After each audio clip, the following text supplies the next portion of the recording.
नमस्कार दोस्तों, मैं ओपी सिंह एक बार फिर से आपके सामने प्रस्तुत हूँ सोसाइटी के विषय को लेकर के। तो हमारी जो चर्चा अब तक हुई है वो आपके अधिकार और उसकी प्राप्ति के लिए तक पहुंची थी। इस एपिसोड में हम चर्चा करेंगे पार्किंग की जो समस्या होती है उसको आप कैसे सुलझा सकते हैं, क्या विवाद होता है। हमारे साथ एक्सपर्ट मौजूद है संतोष मिश्रा जी, सर आपका स्वागत है। और समाधान कैसे पार्किंग विवाद में कैसे क्यों होता है और क्या है पार्किंग विवाद होता क्यों। देखिए, पार्किंग को इस टर्म्स में हम समझते हैं कि आज जितने लोग हैं उतनी गाड़ी, उससे अधिक भी होती है, उससे अधिक भी हो सकते हैं। जैसे एक परिवार में यदि 4 लोग रहते हैं और चारों वर्किंग हैं तो चारों के पास अपनी अपनी निजी गाड़ियां होंगी जी। अब पार्किंग की इतनी समस्या इसलिए होती है कि यहाँ वर्टिकल डेवलपमेंट हो रहा है शहर में, यहाँ हॉरिजॉन्टल डेवलपमेंट नहीं हो सकता। तो अगर 3, 4, 5, 7, 10 भी पोडियम पार्किंग देंगे एक 50 माले 100 माले की बिल्डिंग में तो कितनी गाड़ियां उसमें आएंगी, एक एक के हिसाब से, दो के हिसाब से आ जाती है। तो पहली बात तो स्पेसिस कम है, तो गाड़ियों को डिस्करेज करना चाहिए। अब वो कैसे करेंगे? आप क्या किसी को कहेंगे कि गाड़ी मत खरीदो? बिल्कुल नहीं। कानून कह रहा है कि यदि आपके पास पहली कार पार्किंग का 1000 रुपया चार्जेस है तो आपने पॉलिसी बनाते समय दूसरी कार की पार्किंग के लिए 2000, तीसरी के लिए 4000, चौथी के लिए 8000, इस तरह से रेट रखना है। क्यों? ताकि आपका मेंबर डिस्करेज हो एडिशनल गाड़ी लेने के लिए। लेकिन सोसाइटियों में एक फ्लैट चार्जेस लगता है, 100 रुपया, 200 रुपया, 500 रुपया, जो भी है वो सबके लिए वही चार्ज लगा, इसलिए आदमी डिस्करेज नहीं होता। तो मतलब पार्किंग को लेकर के जो बायलॉज में लिखा गया है प्रोविजंस, वो हम पढ़ते नहीं, नाम समझते हैं। सर दूसरी चीज, सभी सोसाइटियों में आपने अक्सर देखा होगा कि बाहर एक बोर्ड लगा होता है, विजिटर्स पार्किंग नॉट अलाउड। आप नहीं ऐसा कर सकते हो क्योंकि डेवलपमेंट कंट्रोल रूल्स 2034 ये कंडीशन रखता है कि आपके पास जितनी भी पार्किंग अवेलेबल है उसकी 20% पार्किंग आपको गेस्ट के लिए रिजर्व रखनी है। ओके।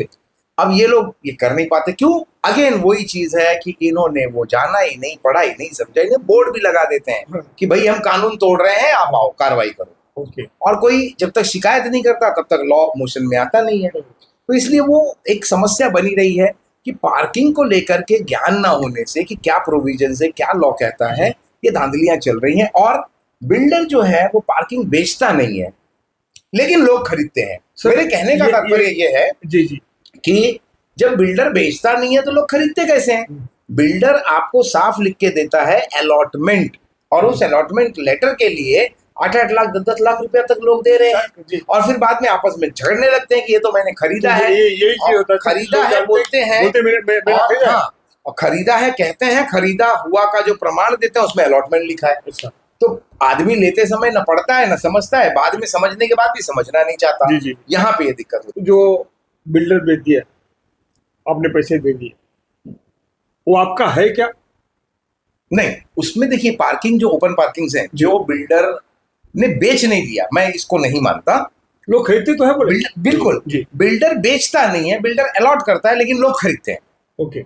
अलॉटमेंट नहीं खरीदी जा सकती क्योंकि जैसे ही वो, अगर मान लो बिल्डर ने आज आपको, आप जो सो कॉल कह रहे हो कि बेचा, बिल्डर ने आपको आज अलॉट किया और आपने खरीदा, ऐसा समझते हैं, और कल के डेट में सोसाइटी रजिस्टर हो गई तो सोसाइटी आपकी पार्किंग हटा के किसी और को पार्किंग दे सकती है और आप कुछ नहीं कर सकते हो, क्योंकि वो जो पार्किंग अलॉटमेंट का जो कानूनी प्रावधान है वो सोसाइटी के लिए, बिल्डर के लिए नहीं है। तो प्लीज आप बिल्डर से इस तरह की पार्किंग ना खरीदें जिसका वो आपको सेल डीड करके ना दे कि ये पार्किंग मैंने इनको बेचा है।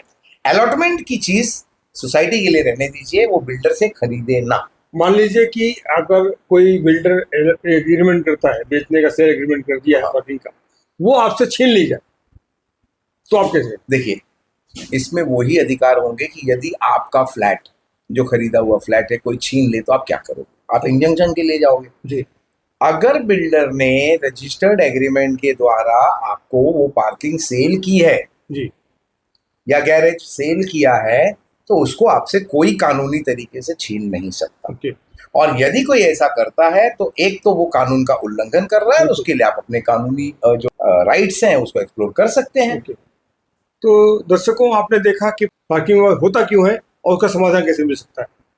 आगे अगले एपिसोड में हम चर्चा करेंगे कि आपके सोसाइटी में जो आपसे मेंटेनेंस लिया जाता है वो मेंटेनेंस क्यों लिया जाता है, क्या उसका कारण होता है, और आपको उसका कैसे जानकारी ले सकते हैं। बने रहे हमारे साथ। आपकी शिकायत हो कुछ भी तो हमारे कमेंट बॉक्स में लिखना ना भूलिए। बने रहे हमारे साथ। धन्यवाद।